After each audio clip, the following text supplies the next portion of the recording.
লকেট চট্টোপাধ্যায় কি বিজেপির অন্দরে একজন রেবেল? তুমি ওইখানে বসে ওই চেয়ারে বসে তুমি ভাবতেই পারবে না এটা।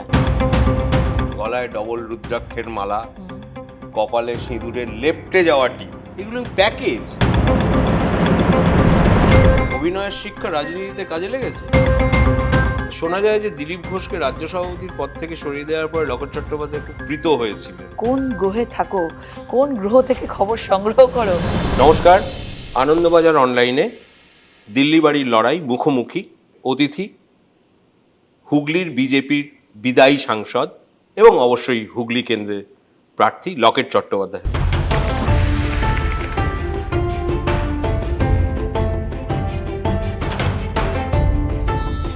লকেট নমস্কার। নমস্কার। প্রথমে আপনাকে খুব ধন্যবাদ অনেক যে আপনি আপনার এই ব্যস্ত সময়ের মধ্যে আমাদের সময় দিয়েছেন। একটা আশ্চর্য প্রশ্ন দিয়ে শুরু করি। লকেট চট্টোপাধ্যায় কি এখন চারদিকে শুধু ধোঁয়া ধোঁয়া ধোঁয়া দেখছেন? রচনা বলছে দেখলাম, ধোঁয়া ধোঁয়া ধোঁয়া বলছিল। আসলে কি হয়, আমরা মানে সিনেমা এমন একটা জগৎ, এটা থেকে কিন্তু একদম উল্টো জগৎ একটা। হঠাৎ করে যদি কেউ আসে এরকমই মনে হবে। আমি বলবো না যে অন্য যে কেউ এলে হয়তো এরকম একটা হতো, সে বুঝতে পারতো না। মানে কলকারখানা বলছে, এই বলছে। আমরা তো লাইট ক্যামেরা অ্যাকশন নিয়েই থাকি, আউটডোরে শুটিংয়ে মেকআপ ভ্যান থাকে, সব কিছু থাকে। সেখান থেকে হঠাৎ করে বেরোলে তো নলেজটা আসলে নেই, সেটা ওর কোনো দোষ না। কিন্তু হঠাৎ করে ইচ্ছে হয়েছে, ও এসেছে এখানে, সেটা জন্যই হয়তো বলছে। ঠিক আছে, আমি এটা খুব আনন্দে নিয়েছি কিন্তু এটাকে। রচনা বন্দ্যোপাধ্যায় আপনার প্রাক্তন সহকর্মী, প্রাক্তন বন্ধু, বা এখনো বন্ধু, প্রাক্তন কেন বলবো, একটা সময় নিয়মিত যোগাযোগে ছিলেন। আপনার কি মনে হচ্ছে ওকে হুগলিতে ভোট লড়তে পাঠিয়ে আপনার এখানে একটা সুবিধা করে দেওয়া হয়েছে? আমি কোনোটাই মানে এই নিই না যে ওকে পাঠানো হয়েছে বলে দিদি নাম্বার ওয়ান, সব দেওয়ালে লেখা চলছে দিদি নাম্বার ওয়ানের ক্যান্ডিডেট রচনা বন্দ্যোপাধ্যায়। তো আমাকে সুবিধে করে দেওয়া হয়েছে নাকি আমাকে কঠিন চ্যালেঞ্জের মুখে ফেলে দেওয়া হয়েছে, সেটা তো মানুষ বলবে। কিন্তু আমি এটাকে কঠিনভাবে নিচ্ছি, কারণ কোনো কিছু জিনিসই লাইটভাবে নিতে নেই। আর যিনি করছেন প্রার্থী সিলেকশন, আমি কয়েক বছর ধরে ওনাকে দেখছি। অদ্ভুত অদ্ভুত ওনার একটা আলাদা, মানে প্রার্থী সিলেকশনে একটা আলাদা গুণ আছে। আমি বলবো যে গুণটা হচ্ছে যে প্রচণ্ড মানে দুর্নীতি চলছে, হঠাৎ করে এমন একজনকে দিয়ে দাও সেখানে যে সে কিছুই জানে না, ওরকম একটা দিয়ে দাও যে তাকে লাইট ক্যামেরা এত গ্ল্যামারাস দেখে মানুষটা ভোট দিয়ে দেবে। কিন্তু লকেট, আপনি যখন প্রথম ভোটে লড়তে এসেছিলেন এখানে, বা আপনি প্রথম লড়েছিলেন ময়ূরেশ্বরে বিধানসভা ভোট, তখন তো আপনিও এরকমই আনকোড়াই ছিলেন। না, আমি মোটামুটি 1 বছর কোনো কাজ ছিল না আমার। আমি 1 বছর ধরে পুরো পার্টির কাজে, কোনো কাজ নেই। যে কটা কাজ দিয়েছিল প্রডিউসার আমাকে পরিষ্কার বলে দিয়েছিল, আমার বন্ধু প্রডিউসার, তারা পরিষ্কার বলে দিয়েছে যে প্রবলেম হচ্ছে, ঠিক আছে, বুঝতেই পারছো। সেটা মানে 1 বছর ধরে আমি কিন্তু ওই লাইট ক্যামেরা অ্যাকশনের মধ্যে ছিলাম না। আমি বাস্তবটা বুঝতে পেরেছিলাম কত কঠিন এখানটা। কিন্তু আমার আবার পেছনে যাওয়ার কোনো রাস্তা ছিল না, এবং সেই জন্য আমি মনে করি যে লাইট ক্যামেরা অ্যাকশন থেকে এটা অনেক দূরে। আপনার কি কোথাও মনে হয় যে আপনি এবং রচনা আপনারা একই নৌকার যাত্রী? মানে আপনাদের মতো যারা সেলিব্রিটি চলচ্চিত্র জগতের বা অন্যান্য ক্ষেত্রে যারা সরাট, তাদের কি রাজনীতিতে আসার পথটা অনেক মসৃণ একজন সাধারণ দলীয় কেডারের চেয়ে? আমার মনে হয় কারণ আপনাদের উইনেবিলিটি বেশি বলে মনে হয়। মসৃণ আমি একবারই বলবো না। বিজেপিতে আমি বলবো না যে আমার আশাটা খুব মসৃণ ছিল, কেননা এখানে একটা সিস্টেমে চলে।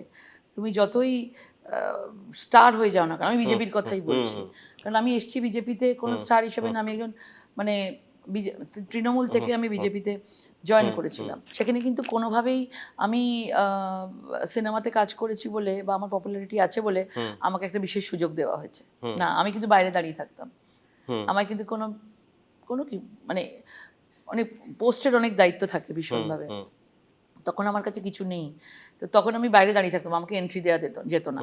বড়রা এলে তো মানে সেন্ট্রাল থেকে যারা যেত তাদের এন্ট্রি দেওয়া যেত না, এটা সিস্টেমের মধ্যে চলতে হয়। সুতরাং এখানে আমাদের পার্টিতে মানে একদম ক্যাডার বেস পার্টি, এবং সেখানে যার পজিশন, তার অভিজ্ঞতা, সব কিছু দেখার পরেই তাকে কিন্তু সেই জায়গাটা দেওয়া হয়। হুগলিতে লকেট, এবার এটা একটা জনপ্রিয় ধারণা হচ্ছে বলাগড়, গুপ্তিপাড়া, সিঙ্গুর, এইসব এলাকার মানুষের কাছে দিদি নাম্বার ওয়ানের একটা আলাদা আকর্ষণ আছে এবং রচনা সেই কারণে জিতে যাবেন। What do you think about that? প্রথম কথা বলবো, হুগলির মানুষ, যেহেতু আমরা কলকাতা থেকে এটা অনেক কাছে, হুম, তুমি বর্ধমানের পর থেকে দেখবে যে অনেক দূরে, একটু সম্পর্কটা, কানেক্টিভিটিটা একটু কম, মানুষ খুব সহজে কলকাতায় আসতে পারে না। ঠিক। তো সেই জায়গায় মানসিকতাটা আলাদা থাকে। সিনেমা দেখে, সিরিয়াল দেখে, দিদি নাম্বার ওয়ান দেখে, বাস সিনেমা সিরিয়ালের জায়গায়, রাজনীতির জায়গায়। সেক্ষেত্রে মানে হুগলিতে মানুষ যথেষ্ট রাজনীতি সম্বন্ধে অ্যালার্ট হুম। এবং শিক্ষিত। পুরো যে হুগলিতে জায়গাটা সিঙ্গুরের মতো একটা পুরো জমি শিক্ষিত, আন্দোলনের ঘটনা হ্যাঁ, ঘটেছে। রাজনৈতিকভাবে কিন্তু এরা অনেক বেশি ম্যাচিওর্ড, কনসাস। হ্যাঁ ম্যাচিওর্ড আছে। তো এখানে তারা, আমার মনে হয় যে সবটাই আমি মনে হয়ের মধ্যেই রাখবো।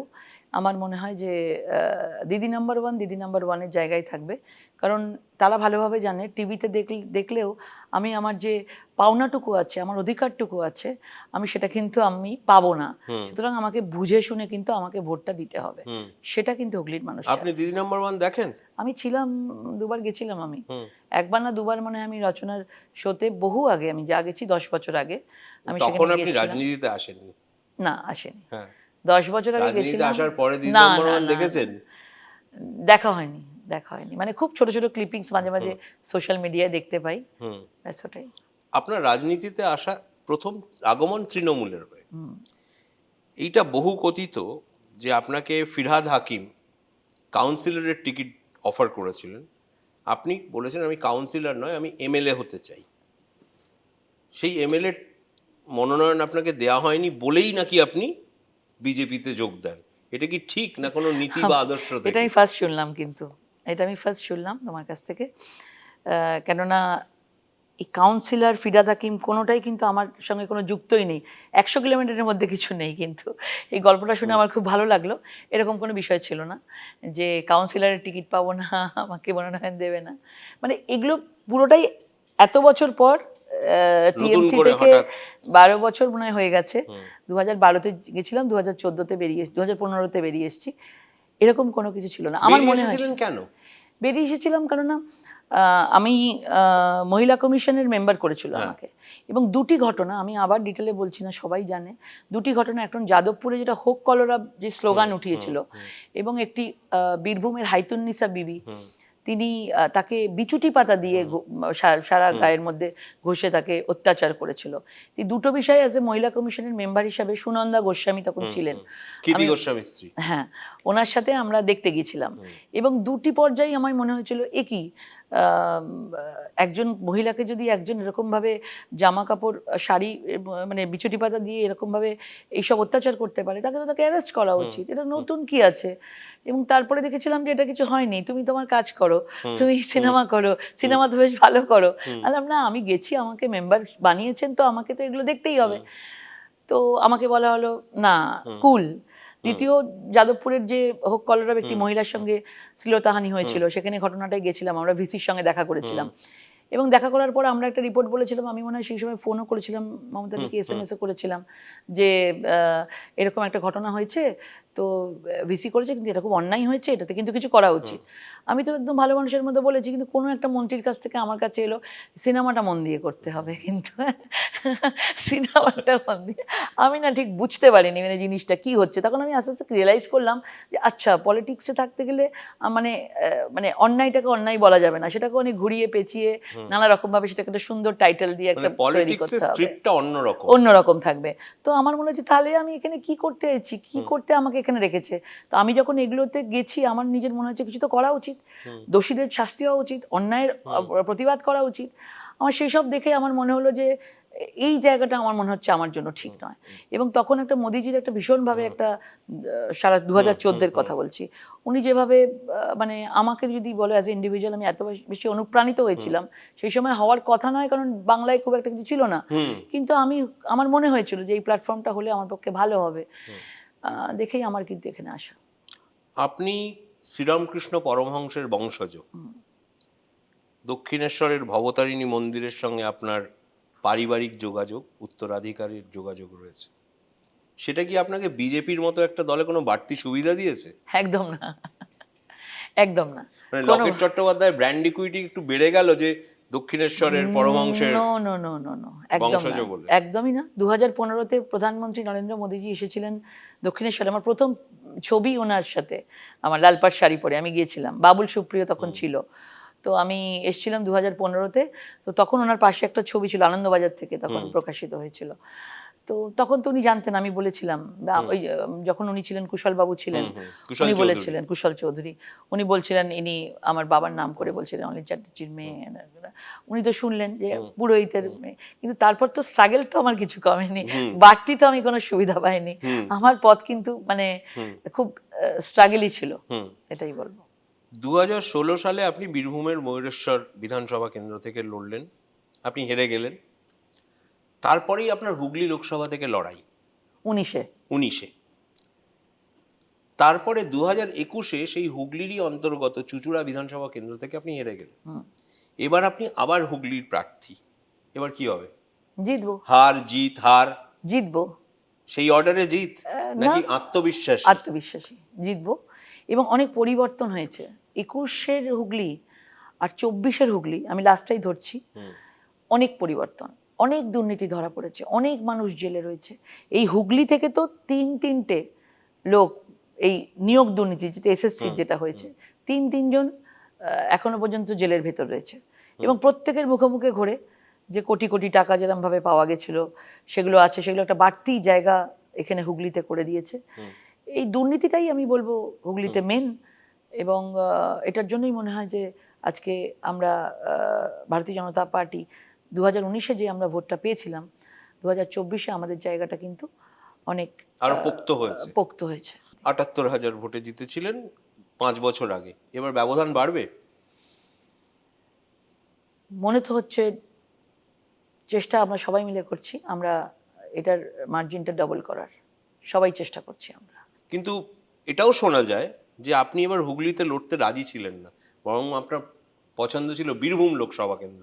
এটা কি ঠিক? না, এরকম কিছু ছিল না। কেননা আমাদের একটা জায়গায় থাকে যে, যেটা আমি দেখে এসেছি, বিজেপিতে একটা খুব একটা কারোর সিট কিন্তু চেঞ্জ হয় না। মানে যে সিটের থেকে দিলীপ জয়ী, ঘোষের হলো তো। হ্যাঁ সেটা তো অনেক লাস্টে আমিও দেখলাম, অবাক হলাম। যেটা জয়ী যেখান থেকে প্রার্থী ছিল, সিটিং এমপিরা মোটামুটি ওই জায়গা থেকেই থাকে, খুব একটা কোনো অসুবিধা এবার না দিলীপ থাকলে। ঘোষের আসন বদলালো, সুরিন্দর সিং আলুওয়ালিয়ার আলুওয়ালিজির আসন বদলালো। আসন বদলালো।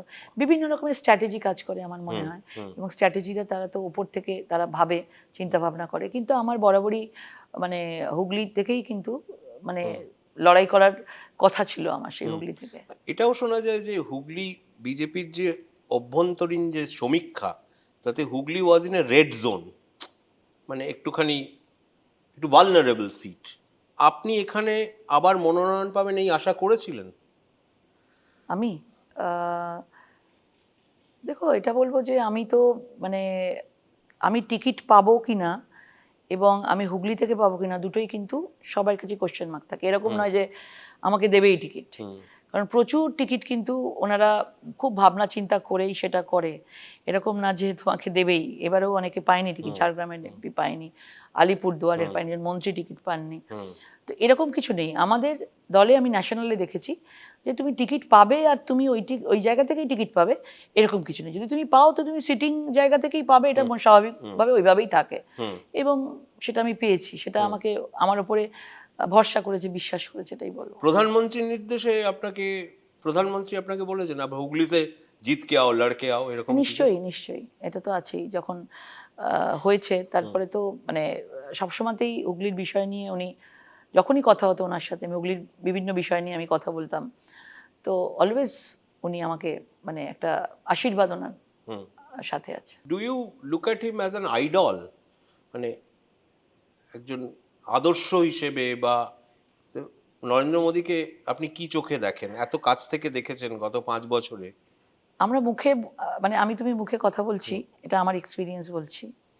আমরা অনেক কিছু বলছি, যখন সামনাসামনি বসবে না, মানে ওনার সাথে যখন সামনাসামনি আমি বসেছি, যতবারই গেছি, কথা বলেছি, অদ্ভুত একটা পাওয়ার আছে, একটা অরা আছে, যে অরাটা আমি মানে অটোমেটিক, আমরা স্টেজের মধ্যে যখন উনি প্রত্যেকের সঙ্গে তাকিয়ে মানে face to face, eye to eye কথা বলেন, যে কি আছে, একটা অরা বেরিয়ে আসে আমার মনে হয়। এবং ওটার মধ্যে একটা প্রচুর প্রচুর পরিশ্রম করার ক্ষমতা সেটা রয়েছে, এবং সেটাই আমাকে আরো বেশি করে মানে অ্যাট্রাক্ট করেছে বলতে পারো। এবং আমার মনে হয় যে একটা মানুষ কোথা থেকে কোথায়, এবং সারা দেশে যখন আমরা ন্যাশনালে রয়েছি, যখন বিভিন্ন দেশ থেকে যখন লোকজন আসেন এবং আমাদেরকে বলা হয়, ওনাদেরকে হোস্টিং করবার জন্য বলা হয়, এই G20 বা ইত্যাদি ধরনের। G20-তে। তারপরে আমি গেছিলাম কোথায় কোথায়, ইন্দোনেশিয়া, কম্বোডিয়া গেছিলাম, আর অনেক জায়গায় গেছিলাম।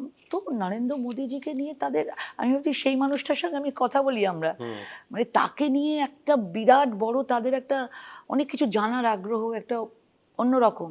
তো ন্যাচারালি উনি আমার কাছে একটা আদর্শ মানুষ আমার মনে হয়। আপনি উত্তরাখণ্ডের সহপ্রভারী হয়ে গিয়েছেন, কাজ করেছেন, ভালো কাজ করেছেন। অনেকে বলেন যে সেই ভালো কাজের সুবাদেই আবার আপনি হুগলিতে আপনাকে দেয়া হয়েছে মনোনয়ন।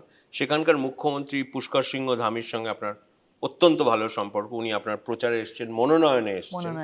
সেই সম্পর্কের সুবাদেই লকেট একটা সময় শোনা গিয়েছিল যে আপনি উত্তরাখণ্ড থেকে রাজ্যসভায় যাবেন আর লোকসভায় লড়বেন না। এটা কি ঠিক? একদমই ঠিক না, মানে এসব মানে মানে এটাও বলা হয় যে সেই কারণেই হুগলির সঙ্গে আপনার একটা দূরত্ব তৈরি হয়েছিল। গল্পের গরু গাছে ওঠে। মানে পার্টিতে সবাই এসেই সবাই আগে ভেবে নেয় আমি রাজ্যসভা, আমি লোকসভা, আমি এমএলএ, এইসবই ভেবে নেয়, এমপি। এছাড়া পার্টিতে মানে পার্টির কাজ করবার জন্য কিন্তু কেউ মানে অনেক কম লোক থাকে। সুতরাং আমাদের পার্টিতে সবচেয়ে বেশি সংগঠনে কে দায়িত্ব নিতে পারবে, সংগঠনে কে ভালো কাজ করছে সেইটা দেখা হয়। এমএলএ এমপি তো কত, এমপি তো 543, রাজ্যসভা 273। তো এর মধ্যেই তো থাকবে এত লোক, এত কোটি কোটি মানুষ, কাকে রাজ্যসভা দেবে, কোন ইকুয়েশনে দেবে, সেটা সম্পূর্ণ নির্ভর করে তাদের স্ট্র্যাটেজির ওপরে নির্ভর করে। তো সেটা কখনো আমার ছিল না যে আমি কাজ করেছি বলে দেবে, বাস কাজ করেছি, ওনারা এত মানে সেটার জন্য আমাকে মানে বলেছেন যে ভালো কাজ করেছো, এটা আমার কাছে সবচেয়ে বড় উপহার। আপনি প্রধানমন্ত্রী বলুন, আপনি গৃহমন্ত্রী বলুন, আপনি নাড্ডাজি বলুন, বিএল সন্তোষ ছিলেন, সবাই মানে আমি কাজ করে এসেছি, এটাই আমার কাছে সবচেয়ে, এত ভালো কাজ করেছো তুমি, এত সুন্দর করে কাজ করেছো, এটা আমার কাছে উপহার। তার জন্য কি দেবে আমার কাছে কিছু ছিল না। এইটা কখনো লকেট চট্টোপাধ্যায়ের মনে হয়নি? লকেট চট্টোপাধ্যায় দেখুন, উচ্চাকাঙ্ক্ষা কোনো দোষের ব্যাপার নয়, একদম প্রত্যেকের উচ্চাকাঙ্ক্ষা থাকে, উচ্চাকাঙ্ক্ষা করা কোনো পাপ নয়, কোনো অপরাধ নয়, কোনো অন্যায়। ডেফিনেটলি। লকেট চট্টোপাধ্যায়ের কখনো মনে হয়েছে যে আমি জাতীয় রাজনীতিতে অনেক বেশি সফল হতে পারি বা অনেক বেশি সময় দিলে তার রিটার্ন অনেক বেটার পাবো, বা আমার উত্তরণের সিঁড়িটা অনেক মসৃণ হবে?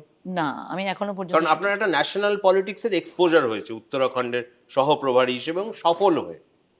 এটা না মানে আমি কখনো ভাবিনি, সত্যি কথা বলতে এখনো আমি ভাবি না বোধহয়।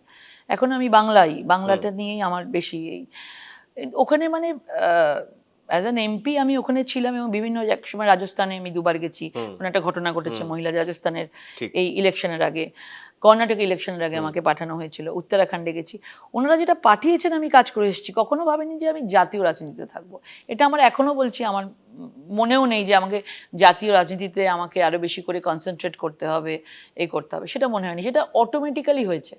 কোনো একটা কিছু হয়েছে তো আমাকে ডাকা হয়েছে, বলেছে আপনাকে এখানে যেতে হবে, হ্যাঁ ঠিক আছে আমি যাচ্ছি, কোথায় কিভাবে যাব, গেছি, কাজ করেছি, রিপোর্ট দিয়েছি, হয়ে গেছে, আবার একটা অ্যাসাইনমেন্ট এসছে, যেরকমভাবে এসছে সেরকমভাবে করেছি। আর এখানে এরকম কোনো সিস্টেমও নেই। আমি মানে অনেকে দেখেছেন এবারে মধ্যপ্রদেশ, রাজস্থান, ছত্তিশগড়, 3টে ইলেকশনে আমাদের প্রায় 18-19 জন এমপিকে লড়ানো হয়েছিল, এবং তারা জাতীয় রাজনীতি থেকে 2-3বারের এমপি ছিল, তারা আমার বন্ধু বান্ধব ছিল তারা, এবং তারা সেখানে এখন আপনার ওখানে ওই রাজ্যগুলোর এমএলএ আছে, কেউ মিনিস্টার হয়েছে।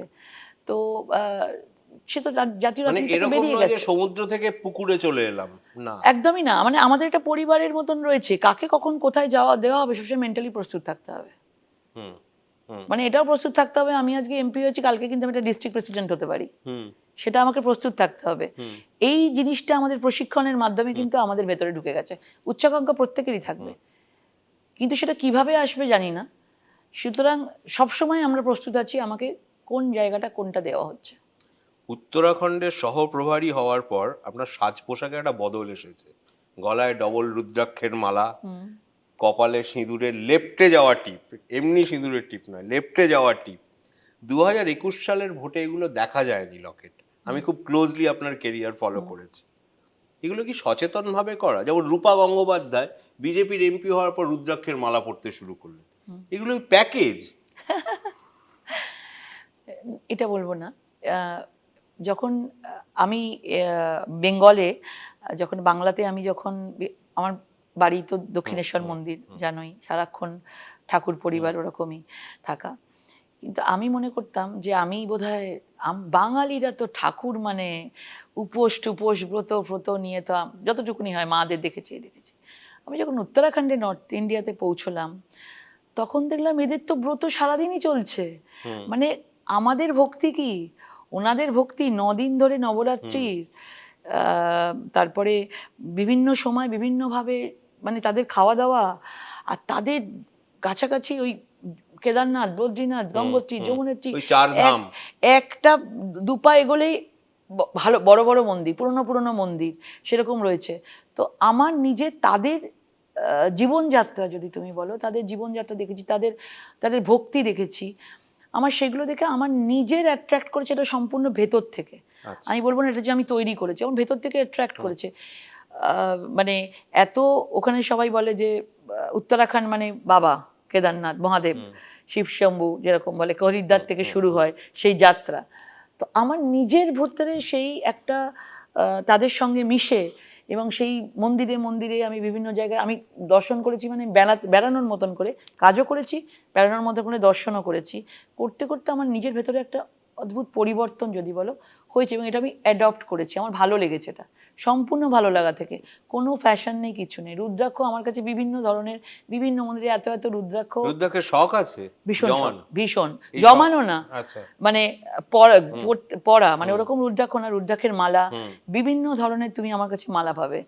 এই হলুদের মালা পাবে তুমি, তুলসীর মালা পাবে, রুদ্রাক্ষের মালা পাবে, বিভিন্ন ধরনের জিনিসপত্রের মালা, বিশেষ করে সব কিন্তু উত্তরাখণ্ডের বিভিন্ন মন্দির থেকে, এমনকি বেনারস থেকে গিয়ে একটা কিছু নিয়ে এসেছি। আমি শুনলাম আপনি হুগলিতেও সমস্ত মন্দিরে যাচ্ছেন এই ভোটের প্রচারে। ওটাতে তো আমাকে, মানে আমাদের যারা কর্মীরা রয়েছে তারা আমাকে ডাকছে, দিদি এখানে একটা কিছু হচ্ছে, আপনি আসবেন। আমার ভেতর থেকে ইচ্ছে করছে, আমি ভেতর থেকে আমার ইচ্ছে করছে। আমি হয়তো প্রত্যেক মানুষের জীবনে একটা পরিবর্তন আসে, এবং হয়তো আমার বাবা মা, আমাদের জেনারেশন একটা ওই জায়গায় আছে, হয়তো কোনো সময় এটা ভেতরে ছিল, হয়তো এটা প্রত্যেকের মানুষের মধ্যে থাকে ভেতরে। লকেট চট্টোপাধ্যায় ধার্মিক পরিবারের সন্তান, দক্ষিণেশ্বর সেই লেগাসি, সেখান থেকে প্রথমে নৃত্য প্রশিক্ষণ, ভারতনাট্যম, কথাকলি, ওডিসি, বিভিন্ন ক্রিয়েটিভ, মমতা শঙ্কর ব্যালে ট্রুপের সঙ্গে বিদেশ সফর, নাচেই মনোনিবেশ,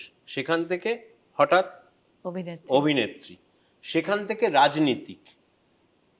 এই যাত্রাটা, this is a fascinating journey. How do you describe this journey?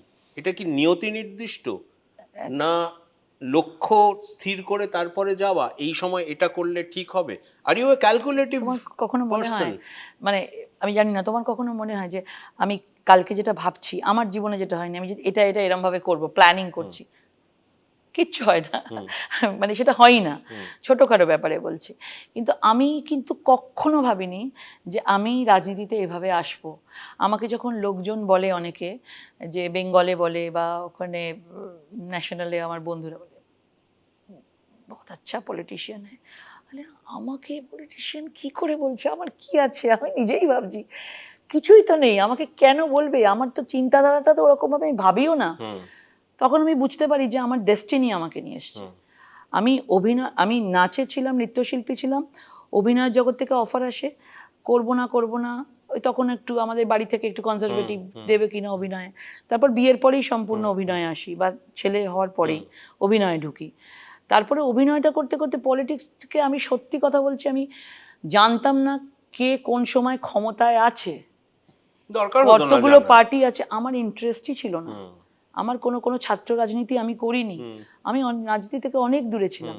আমাকে বলা হয়েছিল রাজনীতিতে আসার জন্য, আমি বলেছি আমি প্রচুর ভালো ভালো সিনেমা করছি, সেই সময় 2008, 9, 10, 11 প্রচুর ভালো ভালো সিনেমা করছি, আমি তো এখন সম্ভবই নয় আমার পক্ষে, বলেছিলাম। কিন্তু সেই ঘুরে ফিরে আমাকে এখানে নিয়ে এলো, এবং পুরোদস্তুর রাজনীতিতে, এটা ডেস্টিনি ছাড়া আর কিচ্ছু না, এটা আমি মনে করি। খাটিয়ে রাজনীতিক। পুরো দস্তুর, মানে আমি যেটাই এসেছি সেটা 200% করার চেষ্টা করেছি, মানে দু নৌকোয় পা দিয়ে যেন না হয়, তাহলে কোনোটাই আমি ঠিক করে করতে পারবো না।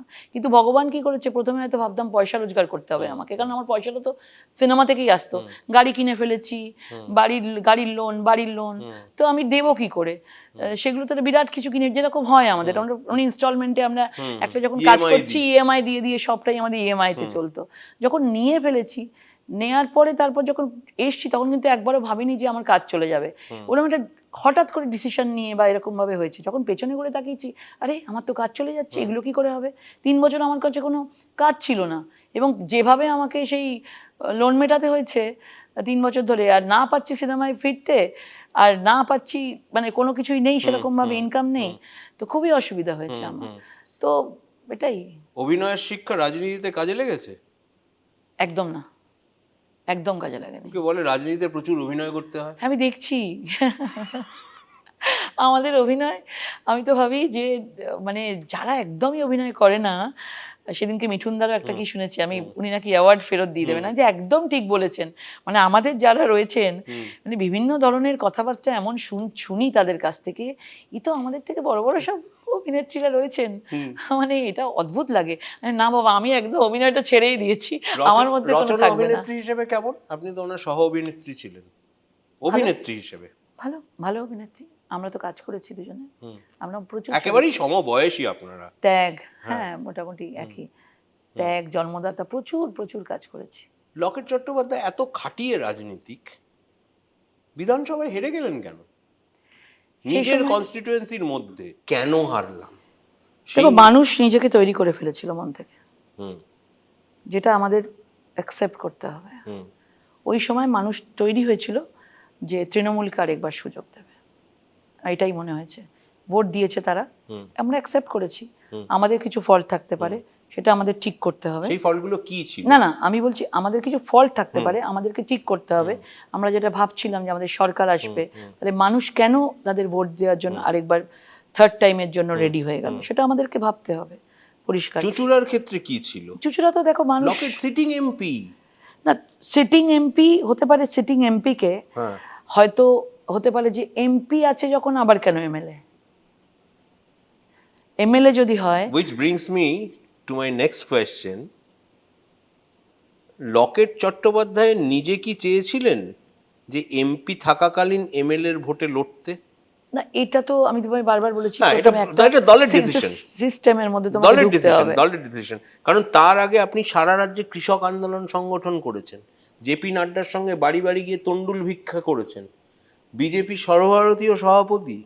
সেক্ষেত্রে আপনি অনেক বড় ক্যানভাসে তখন গোটা রাজ্য জুড়ে পলিটিক্স করছেন, গোটা রাজ্যের আন্দোলনের সঙ্গে আপনাকে জড়িয়ে নেওয়া হয়েছে। সেখান থেকে একটা বিধানসভা কেন্দ্রের প্রার্থী করাটা কি আপনি মনে মনে মেনে নিতে পেরেছিলেন? মেনে নিতে পারিনি সেটা বলবো না, কিন্তু আমাদের কাছে এটা একটা সিস্টেমের মধ্যে ঢুকে গেছে। কিন্তু কোথাও একটা মনে হয়েছে যে এখানকার লোকেরা, চুঁচুড়ার, ওরা মানে যে এমএলএ সে আবার এমপির টিকিট, এটা হয়তো তারা ভেবেছে, যে এমপি সে আবার এমএলএ, হ্যাঁ, যে এমপি সে আবার এমএলএ টিকিট পাচ্ছে, সেটা ভেবেছে তাহলে তো আবার ভোট হবে, আবার ভোট দিতে হবে। আর তৃণমূলও কিন্তু এটা বুঝিয়েছিল সবাইকে বাড়ি বাড়ি গিয়ে, তারা সেটা বোঝাতে সফলও হয়েছে। হ্যাঁ, তারা সেটা বোঝাতে সফল হয়েছিল। আর মানুষ রেডি হয়ে গেছিল, মানুষ রেডি ছিল যে সেই সময় থার্ড টাইমের জন্য মমতা বন্দ্যোপাধ্যায়কে আবার নিয়ে আসবে। মন খারাপ হয়নি হেরে গিয়ে? মন তো খারাপ হবে, মানুষ তো, মন তো খারাপ হবেই যে জিততে পারলাম না। কিন্তু আমার মনে হয় যে জীবনের ফেলিওরটা যদি আমি না অ্যাকসেপ্ট করতে পারি, তাহলে এবং শিক্ষা নিতে পারি, তাহলে আমি আগামী দিনে এগোতে পারবো না। লকেট চট্টোপাধ্যায় কি বিজেপির অন্দরে একজন রেবেল? মানে আপনি 2021 সালের ভোটের পর যাদেরকে রাজ্য দলের পদ থেকে সরিয়ে দেওয়া হলো, তাদের সঙ্গে আপনাকে একটি সামাজিক অনুষ্ঠানে দেখা গেল, সেটা নিয়ে দলের অন্দরে বিতর্ক হলো, তারা আপনার দিল্লির বাড়িতে গেলেন। কোথাও কি লকেট চট্টোপাধ্যায় বরাবর, মানে এই স্ট্রিকটা কোথা থেকে আসছে আমি একটু বলার চেষ্টা করি। ভবতারিণীর পূজারীর বংশধর, তিনি চলে গেলেন টালিগঞ্জে অভিনয় করতে। আপনি নিজেই বললেন রক্ষণশীল বাড়ি, আপত্তি ছিল, চলে গেলেন অভিনয় করতে, সেখান থেকে চলে এলেন রাজনীতিতে। দুটো জিনিসই তো একটু জুয়া খেলার মতো। কারণ আপনি অভিনয়ে সফল হবেন কি না সেটা আপনার হাতে নেই। মানুষ দেখলে আপনি সফল হবেন। আপনি রাজনীতিতে সফল হবেন কি না সেটা আপনার হাতে নেই। এটা লেখাপড়া করে পরীক্ষা দেওয়া নয় যে আমি সব ঠিক উত্তর দিলাম আর আমি পাশ করে গেলাম, দারুণ নম্বর পেলাম। জুয়া খেলা তো। লকেট চট্টোপাধ্যায়ের চরিত্রে কি আছে এই জুয়া খেলাটা, বললাম এই বাজি ধরাটা যে দেখি না কি হয়? না, এরকম না, ডেস্টিনি নিয়ে এসছে আমাকে কিন্তু একদম। মানে আমার মায়ের ভীষণ ইচ্ছে ছিল যে আমি একটু অভিনয় জগতের সঙ্গে যদি নাচ টাচ শিখি টিকি। মাই নিয়ে গেছে ছোটবেলা, 2.5 বছর বয়স থেকে আমাকে নাচ শিখতে নিয়ে যেত। তো ওইখান থেকে মা শুরুটা করে দিয়েছিল। তারপর নাচ শিখতে শিখতে অভিনয় করতে করতে রাজনীতি। কিন্তু কখনো চলুন দেখি রাজনীতিটা করা যাক, এগোবো কি না, তার জন্য এরকম কিচ্ছু কিন্তু ছিল না। But are you rebel? আপনার কোনো গোষ্ঠী নেই, আমার আপনি মনে হয় নিজে একা একা চলেন। বিজেপির অন্দরে শোনা যায় না অমুকে শুভেন্দুর ঘনিষ্ঠ, অমুকে সুকান্তর ঘনিষ্ঠ, তমুকে দিলীপের ঘনিষ্ঠ। লকেট চট্টোপাধ্যায়কে কারো কোনো ঘনিষ্ঠ বলে শোনা যায় না। না, সেরকম যদি ঘনিষ্ঠ বলে শোনা যায় তো হিমাচল প্রদেশের মুখ্যমন্ত্রী। তো এইখানে কেন এটা না? মানে লকেট চট্টোপাধ্যায় কি নিজের রাস্তাটা নিজেই তৈরি করে নিজেই সেখানে একলা একলা চলেন? গোষ্ঠী বা কোনো লবি মানে খুব একটা আমি বিলিভ করি না।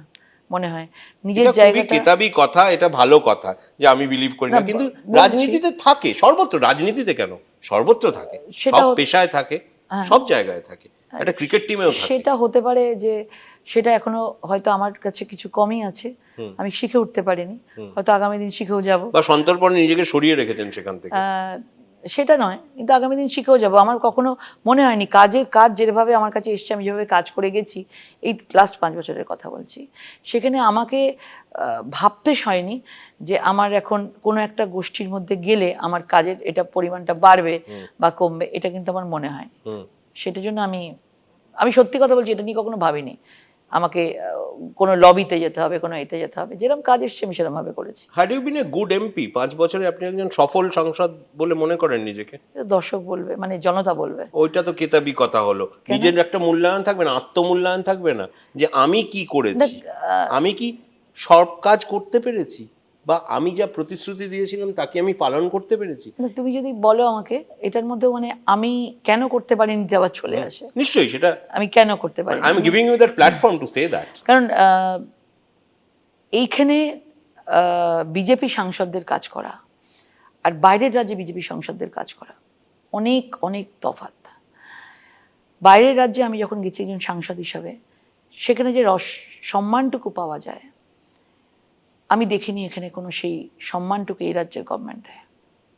এটা আমি মানে আমার বিষয়ে বলছি না, আমি এটাকে ধরছি না, মানে এটা সত্যিই নেই, কিন্তু জেনারেল নেই এখানে কোনো রকম মান সম্মান এখানে দেয় না।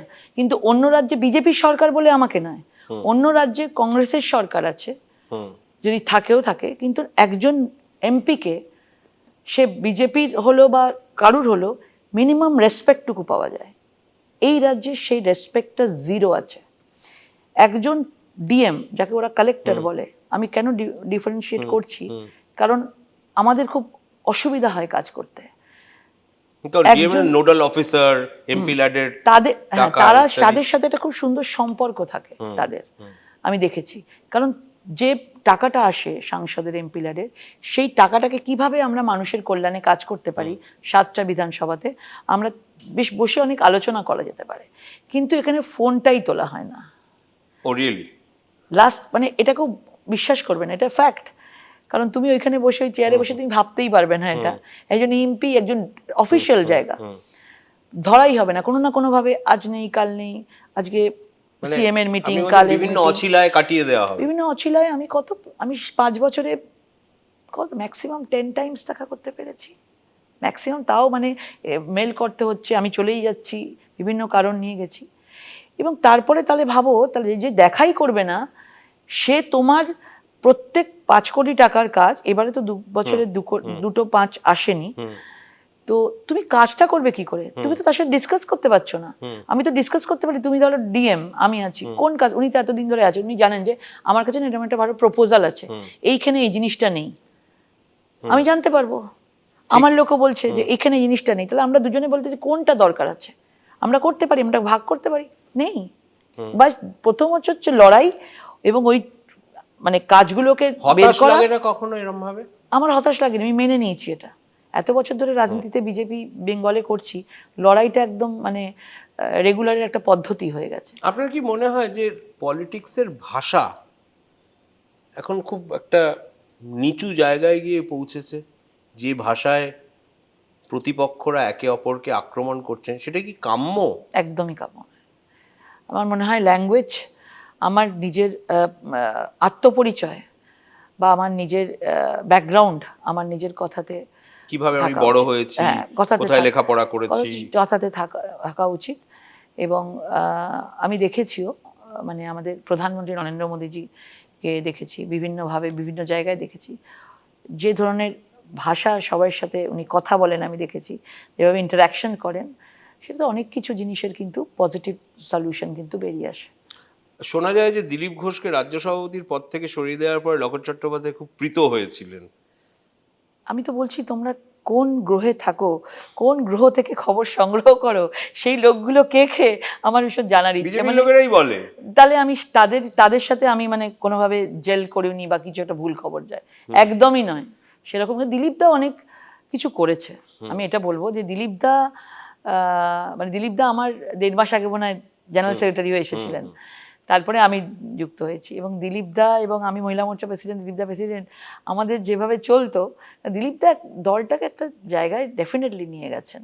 কাউকেই বলবো, কাউকেই তুমি বলতে পারো না যে মানে এই দলের জন্য কিছু লকেট করেনি। চট্টোপাধ্যায় কিন্তু দারুণ পলিটিশিয়ান হয়েছেন, মানে তো এটা এবং শুনে- এবং অভিনয়ের শিক্ষা প্রচন্ড কাজে লেগেছে। রাজ্য বিজেপির বর্তমান নেতৃত্ব সম্পর্কে লকেট চট্টোপাধ্যায়ের অভিমত কি? রাজ্য বিজেপির বর্তমান নেতৃত্ব খুব ভালো কাজ করছে, খুব ভালো কাজ করছে। এবং আমার মনে হয় আমরা এই 2024-এর লোকসভার ফল যেটা আমাদের আসবে, এখন তো এই টিমটাই কাজ করছেন, সুতরাং আমার মনে হয় ভালোই আসবে। লকেট, আপনি একজন খাটিয়ে রাজনীতিক, যেটা পরিশ্রমী রাজনীতিক, দৌড়ে রাজনীতি করেন। রাজনীতির জন্য কি কি ছাড়তে হয়েছে, কি কি আপোষ করতে হয়েছে? সব কিছুই চলে গেছে আমার। মানে আমার কি বলবো, আমার নিজের কাজকর্মের থেকে আমার নিজের বন্ধুর জগৎ, সবচেয়ে বড় বন্ধুত্ব, বন্ধুর জগৎটা পুরোটাই চলে গেছে। একদম আলাদা, টোটালি একটা আলাদা লাইফ হয়ে গেছে আমার। সকাল থেকে রাত অবধি কাজের জগৎ। আমি দেখি সবাইকে, আমার বন্ধুদের দেখি, সবাইকে দেখি, মানে কেমন লাগে ওই জগতে থাকতে। এখন মানে মনে করার চেষ্টা করি এখন।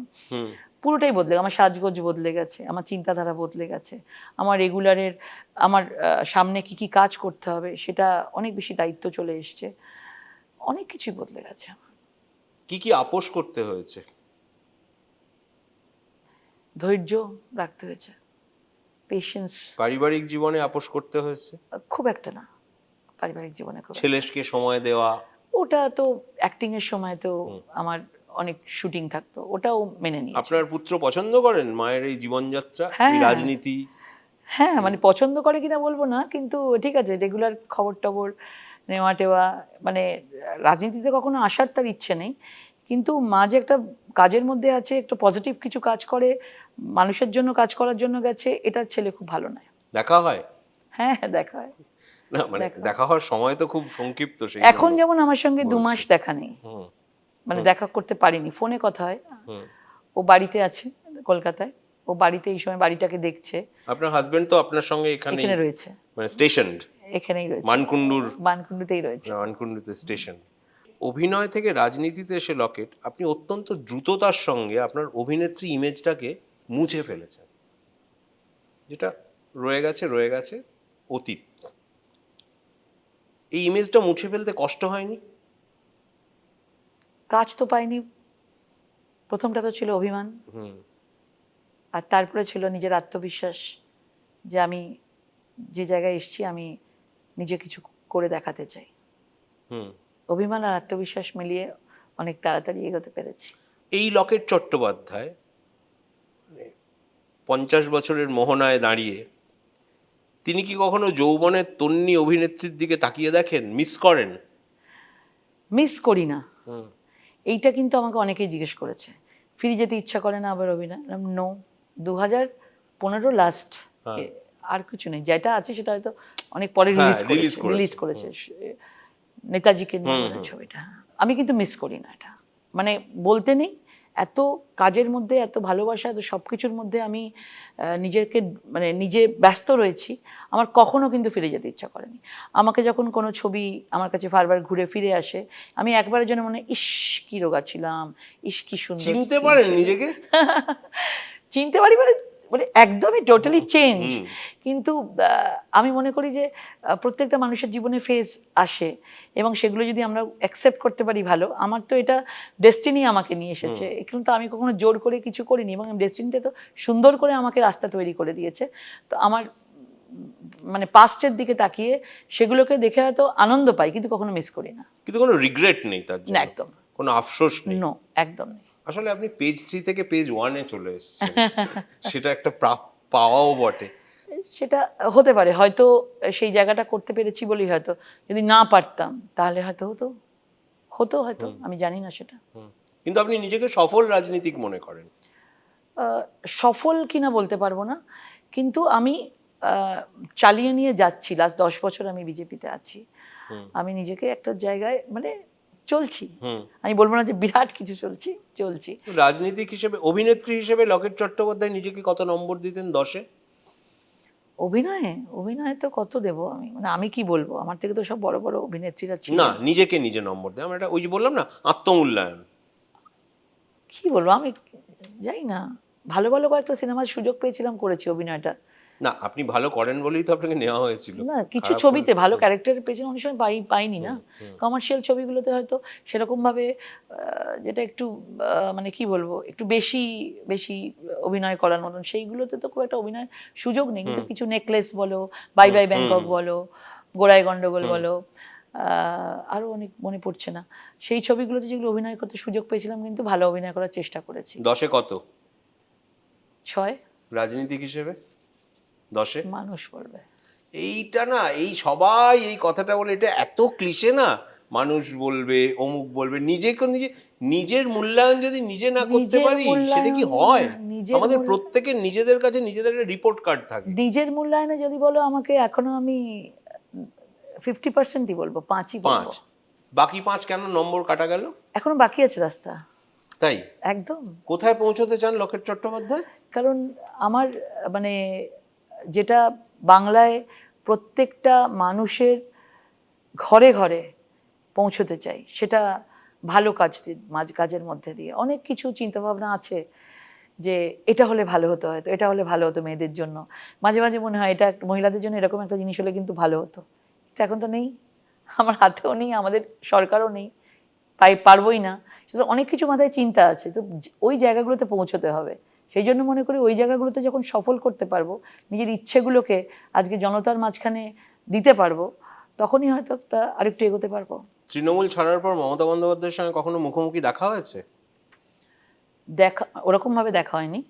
রাজ্যপালের, গভর্নরের ওই 15th আগস্ট, 23rd জানুয়ারি যে এগুলো হয়, একবার দুবার দেখা হয়েছিল।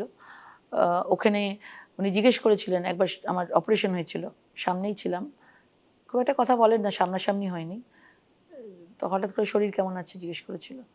ভালো আছে। আপনি মমতা বন্দ্যোপাধ্যায়কে মিস করেন দিদি হিসেবে? এই যে উনি যে আপনি বলছেন না শরীর কেমন আছে, ওনার এই পার্সোনাল টাচটা, ব্যক্তিগত যে একটা আবেগের তন্ত্রীতে উনি মানুষের অনেকটা জায়গায় উনি জুড়ে থাকেন। ওনার সহকর্মী বলুন, বিপক্ষের বলুন, এই সুকান্ত মজুমদারের অসুস্থ হয়েছিলেন, উনি ফোন করেছিলেন, এই জিনিসগুলো কি আপনি মিস করেন? না, সেটা মিস করি না। সেই রকম মানে অতটা ওনার কাছ থেকে এক্সপেকটেশন নেই, ওইটুকু উনি করেছিলেন, ভালো লেগেছিল। এবং আমি এটা এটা এটা শেখা, আমি বলবো এটা আমিও নিজের যেন এটা রাখতে পারি মনে করি। আর বাকি আমার কিছু খুব একটাই নেই, কারণ বিভিন্ন জায়গায় বিভিন্নভাবে ওনার ভাষার যুদ্ধ, ভাষা বিপ্লব যেভাবে চলে, সেটা একজন মহিলা হয়ে একটু খারাপই লাগে। উনি অনেক সিনিয়র। মাঝে মাঝেই কেন এই রবটা ওঠে যে রকেট চট্টোপাধ্যায় তৃণমূলে যোগ দেবেন? এই 2-3 বছর আগে আমি জিজ্ঞাসা করেছি আপনাকে যে আপনি কি তৃণমূলে যাচ্ছেন, বলছে না। কোনো এইটা আমি দেখেছি কেন? এইটা আমি দেখেছি মাঝে মাঝে, মানে লাস্ট 5 বছরে কিন্তু 4-5 বার হয়েছে।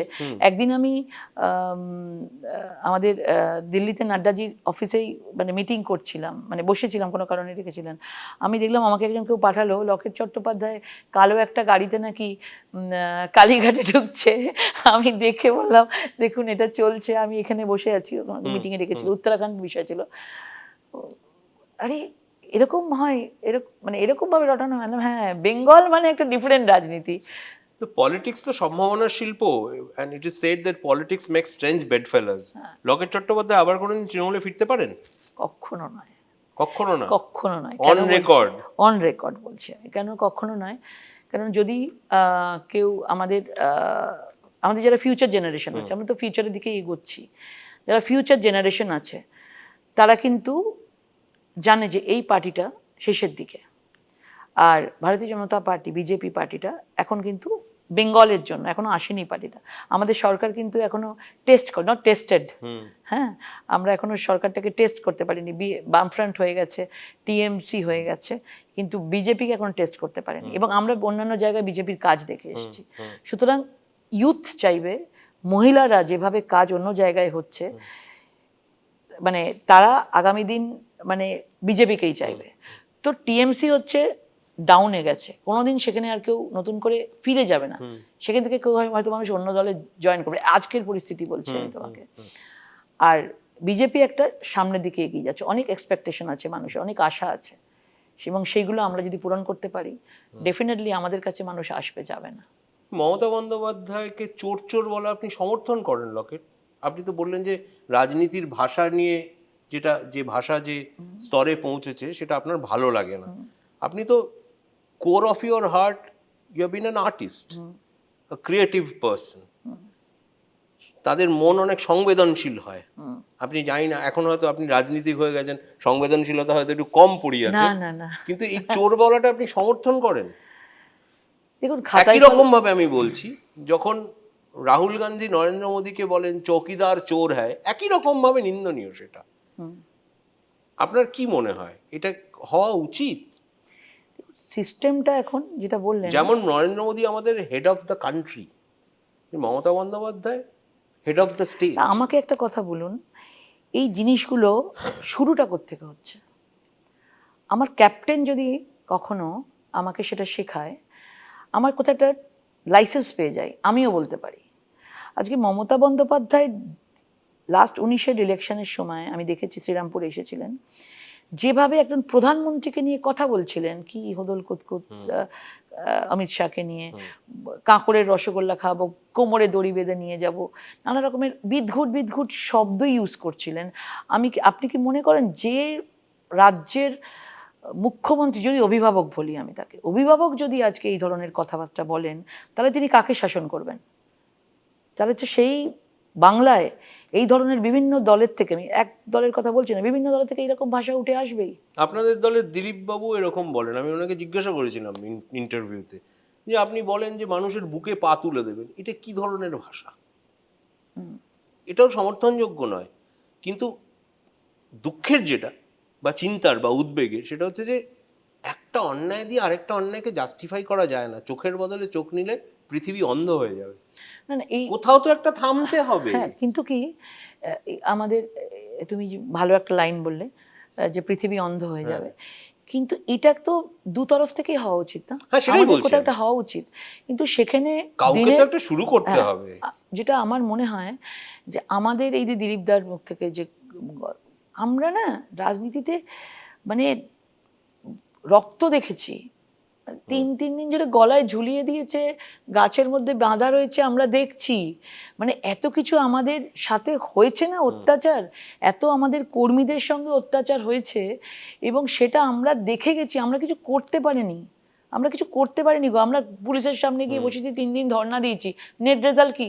0। থানায় হয়তো এফআইআর হয়েছে, সেটা হয়তো মামলা হয়েছে, তারপর আমি কি দিতে পেরেছি? আমি লোককে কোনো বিচার দিতে পেরেছি? তো নিজেও তো ভাবছি যে আমি কি দিতে পারলাম, কিছু করতে পারলাম না। আর এরা একতরফা চালিয়ে যাচ্ছে, তার উপর আবার এরকম ভাষার স্রোত, বন্যা বয়ে যাচ্ছে। তো তখন তো মানুষ তো তখন বলবেই না, কারণ আমাদের কর্মীদের জন্য যদি আমরা আওয়াজ না তুলি, তাহলে কে তুলবে? শেষ প্রশ্ন লকেট, চেষ্টা করা হয়েছে অনেক, কিন্তু এ রাজ্যে বিজেপির সেভাবে কোনো মহিলা মুখ তৈরি হয়ে ওঠেনি। আপনি কি সেটা হওয়ার আকাঙ্ক্ষা রাখেন? আরও সোজা কথায়, আপনি কি চান মমতা বন্দ্যোপাধ্যায়ের বিপরীতে বিজেপির মহিলা মুখ হয়ে উঠতে? দেখুন, আমাদের এখানে বিজেপি দলটা সর্বভারতীয় দল। এখানে আমি ন্যাশনাল থেকে দেখছি, এবং আমি রাজ্যের কথা বলবো, ওদের যেরকম ধরনের আমি দেখেছি, আমি এগুলো শিখছি। এগুলো একজন কোনো মহিলা মুখের ওপর বিশ্বাস, মানে যেটা হয় যে এনাকে বানালাম, মমতা বন্দ্যোপাধ্যায়কে বানিয়ে আমি করলাম, এটা আমাদের সর্বভারতীয় পার্টিতে কিন্তু এরকম কোনো নিয়ম নেই। সেখানে কিন্তু আমাদের কাছে আজকে 4-5 জন মহিলা মুখ বড় বড় এসছে, আজকে সেন্ট্রালেও দেখবেন অনেক মহিলা মুখ একসাথে এসছে। সুতরাং মহিলা মুখ আমাকে করতে হবে একজন মহিলার, এতে এরকম কোনো সিস্টেম নেই।